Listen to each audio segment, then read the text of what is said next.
تنہائی یہ ایک ایسا لفظ ہے جو سنتے ہی ذہن میں کئی کیفیتیں جنم لیتی ہیں، کبھی سکون، کبھی خوف، کبھی خاموشی اور کبھی بے چینی۔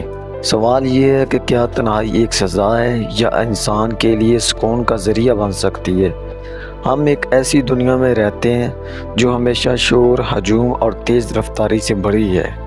ہر طرف لوگ، آوازیں اور باتوں کا تانا باندھا ہے، لیکن اس سب کے بیچ میں جب انسان خود کو اکیلا پاتا ہے تو اکثر یہ لمحے اسے اجنبی لگتے ہیں۔ بہت سے لوگ کہتے ہیں کہ تنہائی انسان کے دل پر بوجھ ڈالتی ہے، اس کے ذہن کو تھکا دیتی ہے اور دل میں ایک خلا سا پیدا کرتی ہے۔ یہی وجہ ہے کہ اکثر افراد اسے سزا سمجھتے ہیں، لیکن دوسری طرف یہی تنہائی انسان کے لیے سکون اور راحت بھی لا سکتی ہے، کیونکہ جب ہم خود کے ساتھ وقت گزارتے ہیں تو ہمیں اپنی ذات کو پہچاننے کا موقع ملتا ہے۔ سوچیں، غور کریں اور سمجھیں کہ ہم کیا ہیں اور اپنی زندگی میں کس طرف جانا ہے۔ تنہائی میں ملنے والا سکون کبھی کبھی شور سے زیادہ قیمتی ہوتا ہے۔ بڑے بڑے شاعر اور صوفی اپنی زندگی کے اہم لمحات تنہائی میں ہی گزارتے رہے، کیونکہ یہ وہ وقت ہوتا ہے جب دل کا آئینہ صاف ہوتا ہے اور انسان کی سوچ کی گہرائی میں روشنی اترتی ہے۔